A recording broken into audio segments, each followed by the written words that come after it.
So if there's one thing that you need to know about me, it's that my aesthetic, or like my habits normally in life are: I like coffee, I usually don't wear any makeup, and I don't really put an emphasis or an effort into like the clothes I wear.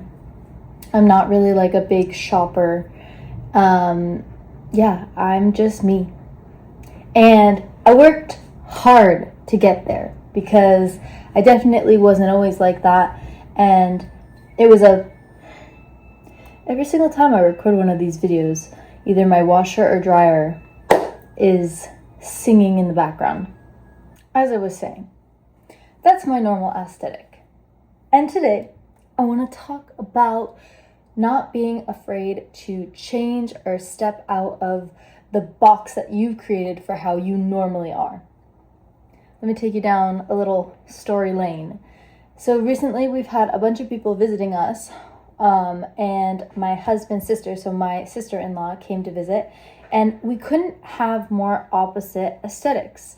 Like, I'm fully natural, like don't put any effort into anything, and she is like puts effort into every single part of her appearance and loves it. That's what makes her truly happy. And I love hanging out with her. I love her so much. And so whenever I'm with her, I always ask her like, hey, can you do my lashes? Or can you like, give me a makeup tip? Or can you I ask her for something because I really admire how much effort she puts into herself and how she has fun with it. So anyway, I let her do my eyelashes when she was here, and that was I wanted to step out of my comfort zone, right? And stepping out of my comfort zone, yes, I did. She did like a normal stack on me or something that she would do on herself, and they looked really good. But I was like, whoa, this is going to take a second for me to get used to because I feel like I have caterpillars on my eyes right now. And I don't have them on anymore because it's been a couple days, so they just kind of fall off. But yeah, so I was debating on asking her, maybe I should ask her to change them. And then I was like, no, fuck it. Go all in, do something so out of your comfort zone and just do a little experiment. See how your reality around you changes when you step out of your normal appearance or your normal habits. So that I did. She did them and I'll see if I can put in a photo right here of what they looked like. And after 2 days, I started getting really adjusted to them and I really liked them. I genuinely liked them. And then I was getting all inspired and I was looking up photos of different ways to do them and stuff. And I also ended up drinking a lot of matcha. This is really random, but please hang in there. This is important to the moral of the story, okay? She really likes matcha. I like matcha. I'm just more of a coffee person. And I have a coffee machine and coffee here. I don't have anything set up for matcha. So I don't ever really get it. But being with her, I was like, you know what? Got new lashes. I'm a newfound baddie. I'm going to try matcha. So I try matcha and damn, that shit is good. Again, busted out of my normal habits. And there were a million little moments of that while she was visiting that made me realize that I can be different. I can change. And that's the only thing that's going to actually change your reality is when you do something different. It sounds so simple, but it is so easy to get stuck in our same ways. And especially if you're someone that doesn't have, how can I phrase that? Especially if you're someone that does the same freaking thing every single day. I have my little schedule, all the things that I do in one day to make myself feel accomplished, whatever. And so this might seem like a silly little message that isn't that deep, but let me tell you, it's really deep. Okay? Take it as far as you want to go.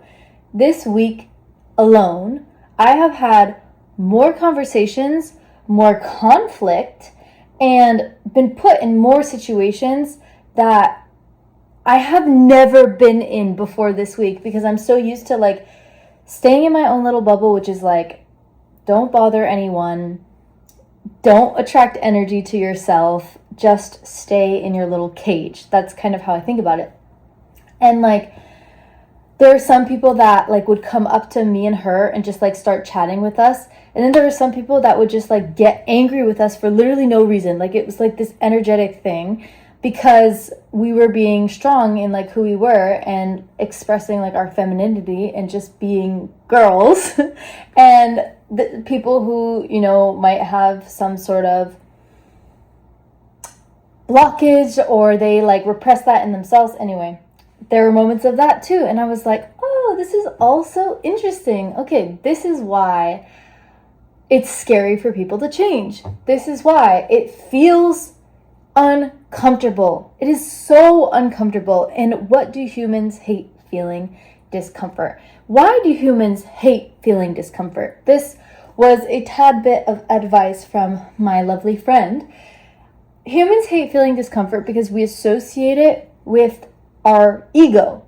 We say, when we feel discomfort, it means that what I am doing is bad. When I feel discomfort, it means that what I am doing is bad. So naturally, you're going to be like, oh, let me avoid discomfort. Let me stay in my comfort zone, because that means I'm doing something right. If ever you have a career change, or you stop working your like 9 to 5 and build your own business, there are so many points in that transition where you might question, did I make the right decision? Even in relationships, whatever big life transition, or even just a change in what your normal day-to-day is, there's a moment that arises where it's like, oh, did I do the right thing? Why do we ask ourselves that? Because you are feeling more discomfort in doing the new thing than you did in your comfortable life. And that's where a lot of people will either revert back or find an excuse to change and like go back to something similar that they were doing before. And I'm guilty of this. I am guilty of this. And I never really had the awareness to make that association, that next time you feel discomfort doesn't necessarily mean that you're doing a bad thing. And the more that you are able to sit with the discomfort and breathe and calm yourself down and just stop putting any sort of label on the discomfort and just move through it, you become limitless. Like, the power that rushes through you is insane, because you become non-reactive and you're able to actually just create towards the life that you actually desire. So this is your sign to change it up. Change something up, whether it's your hair color to something that you would never normally do, or something about your physical appearance, maybe a way that you act. Like, maybe stop saying sorry all the time for things and be the evil person in someone's story. That's another huge thing. When this hits so deeply for me, because I went from someone who like wore makeup every single day to being called like conventionally pretty, to having horrible acne, weight gain, and like profound shame, which caused like obviously me to want to hide myself and feeling like so ugly, and just total hit to the self-confidence. And then in my healing journey, I like went the natural route for everything, and that's kind of why I stopped wearing like any makeup or very, very little makeup, and stopped putting so much effort into like my clothes and such, because the natural route brought me to... Anyway, that's a whole entire story for another time. Let me know if you're interested in a video like that. I already have one a little bit like that, but I just have seen the difference between putting a lot of effort into your look and then not putting any effort and not being considered like pretty by the masses. And then again, putting effort in, being considered pretty for even if it's a moment, and how many people project things onto that, because I guess it triggers stuff in people. There's some people that are like drawn to you, and there's some people that just want to shit on you. Like they're like, oh, you're pretty, I need to put you down. Like, they think like you're on your high horse or something, they need to put you down. And so there's a lot of discomfort that arises with that, because you're like, oh my God, am I doing something wrong? Did I say something wrong? No. Breathe through it, and just move through.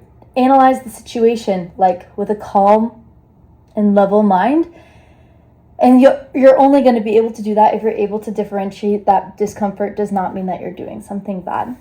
And if that means that you truly are going to be the evil person in someone's story, even if whatever you decide to change is like, not saying sorry, or like not explaining yourself as much as you normally do, just like setting a boundary and that's it, and you're used to being a people pleaser, like, so be it.